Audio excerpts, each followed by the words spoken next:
And welcome to Academy Plus. बच्चों, हम पढ़ रहे थे chapter the fundamental unit of life और उस चैप्टर को हमने कवर किया था टिपिकल सेल किससे बनी होती है, कंपोनेंट्स क्या क्या होते हैं। तो हमने पढ़ा था कि जब एक टिपिकल सेल अगर हम इसको ऐसे बॉक्स से रिप्रेजेंट करें तो जो इसकी बाउंड्री है सेल की, ये सेल की बाउंड्री को हम कहते हैं प्लाज्मा मेम्ब्रेन और द सेल मेम्ब्रेन। और मैंने आपको प्लाज्मा मेम्ब्रेन के बारे में बताया था कि ये मॉलिक्यूल्स को, मटेरियल्स को सेल के बाहर और अंदर आने जाने देती है, लेकिन सिलेक्टेड चीजों को ही।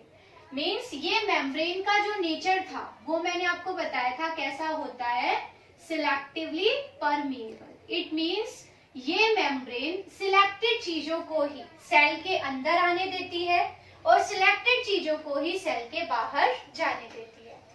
तो आज हम पढ़ेंगे कि कैसे केमिकल्स और मॉलिक्यूल्स और मटेरियल्स ट्रांसपोर्ट होते हैं मेम्ब्रेन के अक्रॉस। जैसे मैंने आपको ये तो बताया कि molecules can move inside and outside the cell, okay, through this membrane, but किस तरीके से। तो आज हम इन्हीं चीजों के ट्रांसपोर्ट के बारे में पढ़ेंगे कि कैसे मॉलिक्यूल्स का ट्रांसपोर्ट होता है अक्रॉस दिस मेम्ब्रेन। ठीक है, तो आज का जो हमारा टॉपिक है उसका नाम है transport of molecules across the membrane.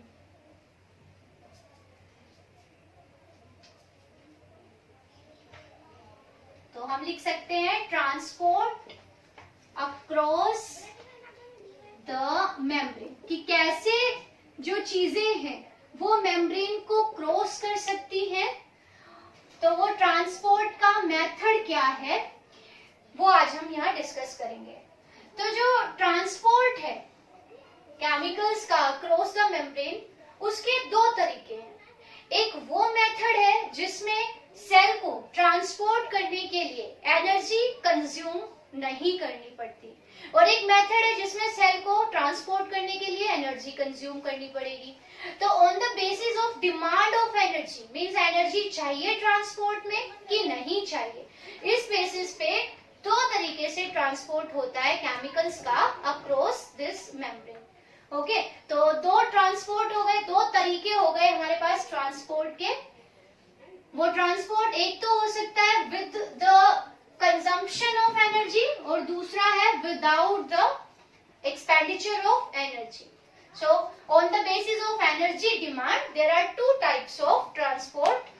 एक को हम कहते हैं पैसिव ट्रांसपोर्ट और एक को हम कहते हैं एक्टिव ट्रांसपोर्ट।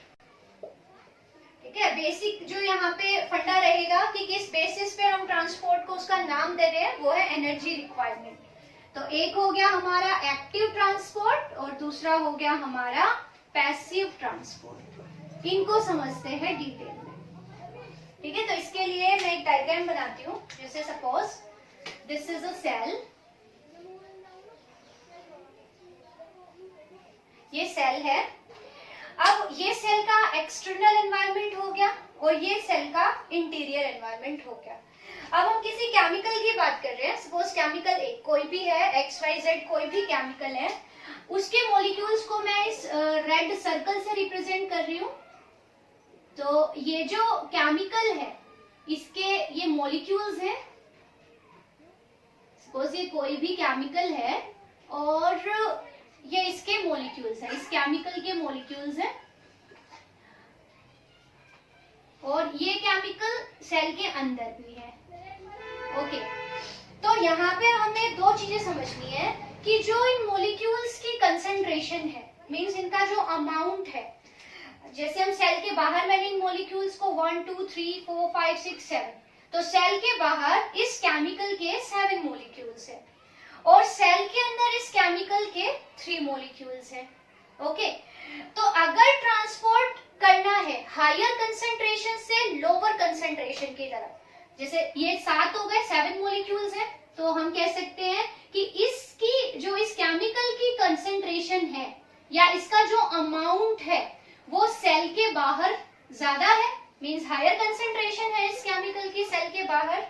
और यहाँ पे क्योंकि इसके 3 ही मॉलिक्यूल है तो मैं बोलूंगी कि यहाँ पे कंसंट्रेशन कैसी है, लोअर कंसंट्रेशन। ठीक है, हम क्या कर रहे हैं, हम एक केमिकल की बात कर रहे हैं, उस केमिकल का XYZ कोई भी हो सकता है वो। तो हम देख रहे हैं कि ये सेल के अंदर उस केमिकल के ओनली 3 मॉलिक्यूल्स ही प्रेजेंट है और सेल के बाहर उस केमिकल के 7 मॉलिक्यूल्स प्रेजेंट है। इट मींस इस केमिकल का जो अमाउंट है सेल के बाहर ज्यादा है और सेल के अंदर कम है। तो जब कंसंट्रेशन में डिफरेंस है इस केमिकल की, तो हम कहेंगे कि there is a concentration gradient. Okay, यहाँ पे हम क्या कह रहे हैं कि इन दोनों जगह के बीच में एक कंसंट्रेशन ग्रेडियंट है। ग्रेडियंट मतलब डिफरेंस है, इसके कंसंट्रेशन कहीं ज्यादा है, यहाँ ज्यादा है और यहाँ क्या है, कम। So there is a concentration gradient between these two space, बाहर और अंदर। तो अगर केमिकल मूव कर रहे हैं हायर कंसंट्रेशन से लोअर कंसंट्रेशन की तरफ, इट मींस ये केमिकल अंदर आ रहा है। ओके, इस केमिकल की मूवमेंट हो रही है अंदर। तो यहां मैं लिखूं कहां हो रही है, हायर कंसंट्रेशन से टू लोअर कंसंट्रेशन, कि ये केमिकल मूव कर रहा है कहां से कहां, जहां इसकी कंसंट्रेशन ज्यादा थी वहां से ये मूव कर रहा है जहां इसकी कंसंट्रेशन कम है उधर। It means from higher concentration to lower concentration. तो ऐसे ट्रांसपोर्ट को करने में सेल को एनर्जी कंज्यूम नहीं करनी पड़ती। इट मींस केमिकल का जो ट्रांसपोर्ट है from its higher concentration to the lower concentration, ये स्पॉन्टेनियस होता है। स्पॉन्टेनियस है, इट मींस ये अपने आप ही हो जाता है, सेल को इसके लिए एफर्ट नहीं करने पड़ते। बस ओनली कंडीशन क्या होगी कि ये मेम्ब्रेन इस केमिकल के लिए परमिएबल होनी चाहिए। इट मींस मेम्ब्रेन इस केमिकल को अपने अंदर से पास होने दे, ये कंडीशन है। तो जब केमिकल की कंसंट्रेशन हायर है जहां से वो मूव करता है जहां उसकी कंसंट्रेशन लोअर है, और ये मूवमेंट होता है स्पॉन्टेनियस। इट मींस ऐसा करने के लिए सेल को एनर्जी कंज्यूम नहीं करनी पड़ती। तो मैं कहूंगी विदाउट एक्सपेंडिचर ऑफ एनर्जी, क्योंकि ये स्पॉन्टेनियस है तो सेल को एनर्जी कंज्यूम नहीं करनी पड़ती। और सेल एनर्जी एक केमिकल की फॉर्म में स्टोर करती है जिसका नाम है एटीपी। तो अब लिखेंगे सेल को ऐसा करने में एनर्जी या एटीपी के मॉलिक्यूल्स खर्च नहीं करने पड़ेंगे। तो इस तरह का जो मूवमेंट है, सिंपल सी बात है, इसको हम कह सकते हैं मूवमेंट ऑफ सब्सटेंसेस या movement of chemicals from the region of higher concentration to the region where its concentration is low. तो ऐसा जो मूवमेंट है, this movement occurs without the expenditure of energy, and this type of movement of chemicals is called passive transport. Clear? तो यहाँ पे दो conditions क्या हो गई पैसिव ट्रांसपोर्ट के बारे में, जो दो बातें आपको याद रखनी है। इसमें केमिकल्स मूव करेंगे जहां कंसंट्रेशन ज्यादा है वहां से कंसंट्रेशन जहां कम है उसकी तरफ। दूसरी कंडीशन, ये मूवमेंट क्योंकि स्पॉन्टेनियस है, ऐसा उनकी केमिकल्स की नेचुरल टेंडेंसी है कि वो हायर टू लोअर मूव करते हैं, तो ऐसा करने के लिए सेल को एनर्जी कंज्यूम नहीं करनी पड़ती। तो ऐसा ट्रांसपोर्ट कहलाता है पैसिव ट्रांसपोर्ट। क्लियर? अब हम बात करें एक्टिव ट्रांसपोर्ट की, तो यहाँ पे ये इसका ऑपोजिट होगा। जैसे इसको भी हम एक डायग्राम से लिख दें, जैसे मैंने लिख दिया, ये सेल बना दी मैंने और यहाँ पे मैंने कुछ केमिकल बनाए, यहाँ मैं ब्लैक डॉट से, ब्लैक स्टार से रिप्रेजेंट कर रही हूँ। सपोज ये कोई वेस्ट मटेरियल है, सपोज ये कार्बन डाइऑक्साइड है, ठीक है, और इसके मॉलिक्यूल्स बाहर भी हैं।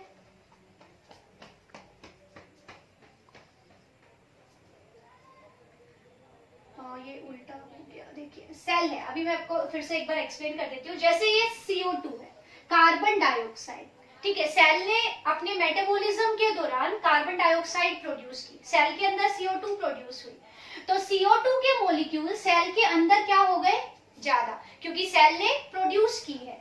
और सेल के बाहर CO2 के मॉलिक्यूल्स क्या है, कम। इट मींस CO2 की कंसंट्रेशन सेल के अंदर ज्यादा है और सेल के बाहर कम है। तो सेल के बाहर इसकी कंसंट्रेशन है लो और सेल के अंदर है ज्यादा।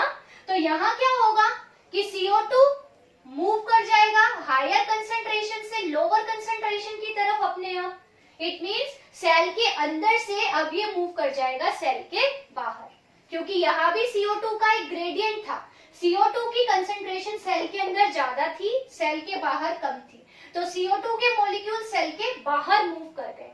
अब वापस से ये मॉलिक्यूल किस डायरेक्शन में ट्रांसफर हुए? हायर कंसेंट्रेशन से लोअर कंसेंट्रेशन की तरफ। तो ऐसा करने के लिए भी सेल को एनर्जी कंज्यूम नहीं करनी पड़ी। इट मींस ये भी किसका एग्जांपल हो गया? पैसिव ट्रांसपोर्ट का। यहाँ मैंने दो डायरेक्शन शो किया, यहाँ पे केमिकल यहाँ ज्यादा थे, वहां कम थे, तो ये मॉलिक्यूल्स अंदर मूव कर गया, हायर टू लोअर। यहाँ मैंने दिखाया कि केमिकल्स की कंसेंट्रेशन अंदर ज्यादा है, बाहर कम है, तो ये केमिकल मूव कर गया बाहर की तरफ। बट दोनों ही केसेस में हायर टू लोअर हो रही है, so there is no expenditure of energy. तो दोनों ही किसके एग्जाम्पल हो गए? पैसिव ट्रांसपोर्ट के। क्लियर इतना? अब हम आगे पढ़ते हैं इसके बारे में थोड़ा सा और।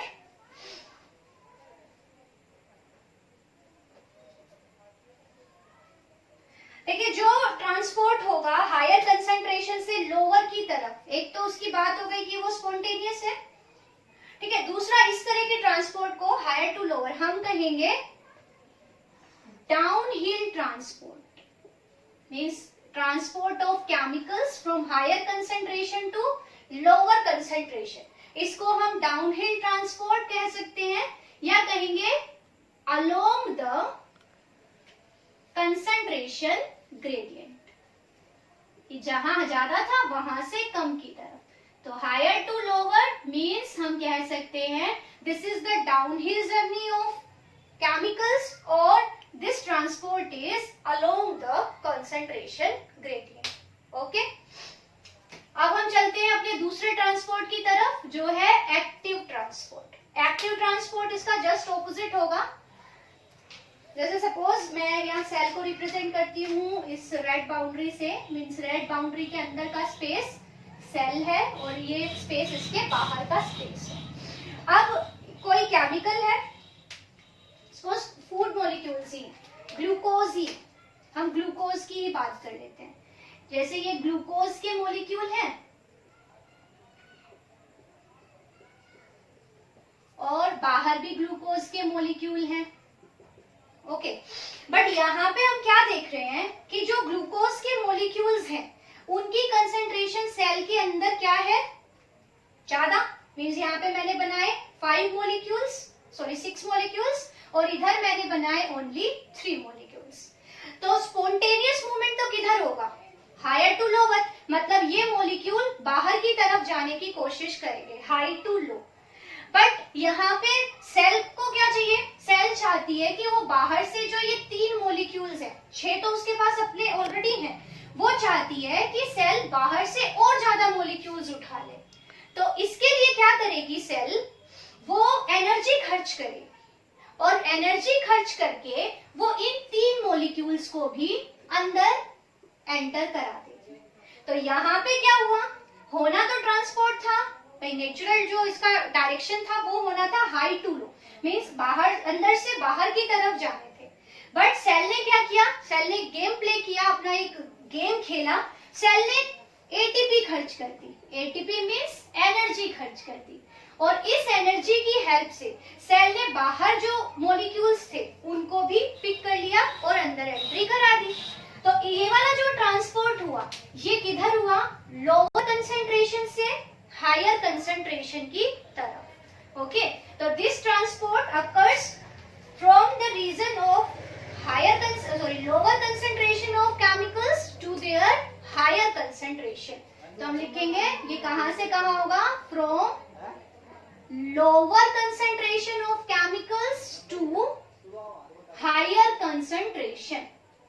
अब लोअर से हायर हो रहा है, जब ये हाई टू लो रहा था तो अलोंग था, लेकिन अब ये लो टू हाई हो गया, तो हम इसे कह सकते हैं कि this transport is against the concentration gradient, और हम इसे कह सकते हैं this is uphill transport from low to high.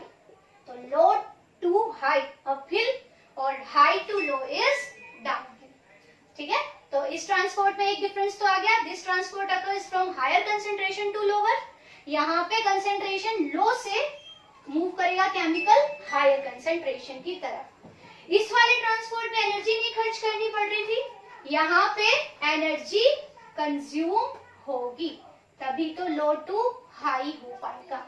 Okay, अब ये दो डिफरेंस हो गए। This transport occurs without the help of energy, it occurs along the concentration gradient, while this transport requires energy. Okay, तो हमने दो डिफरेंस तो यहाँ देख लिए कि पैसिव ट्रांसपोर्ट हायर कंसेंट्रेशन से लो की तरफ होगा, जबकि एक्टिव होगा लो टू हाई। इस वाले में एनर्जी कंज्यूम नहीं होगी और इस वाले में एनर्जी कंज्यूम होगी। अब जो थर्ड डिफरेंस है यहाँ पे वो क्या होगा, देखो मैंने आपको बताया था कि प्लाज्मा मेम्ब्रेन किससे बनी होगी, फोस्फोलिपिड से एंड प्रोटीन से। ओके, तो जो प्लाज्मा मेम्ब्रेन के अंदर कुछ प्रोटीन्स हैं जो चीजों के ट्रांसपोर्ट में हेल्प करते हैं, उन्हें हम कहते हैं कैरियर प्रोटीन्स, जो चीजों को कैरी करने में मीन्स ट्रांसपोर्ट करने में हेल्प करते हैं। अब इस वाले ट्रांसपोर्ट में जो कि हाई से लो हो रहा है, इस ट्रांसपोर्ट में उन प्रोटीन्स की, कौन से प्रोटीन्स, कैरियर प्रोटीन्स, उनकी जरूरत पड़ भी सकती है और नहीं भी। उसके बेसिस पे भी इसके टाइप्स होते हैं जो हम आगे पढ़ेंगे। So this type of transport may or may not be requiring carrier proteins। तो यहाँ पे हम लिख सकते हैं प्रोटीन्स या कैरियर प्रोटीन्स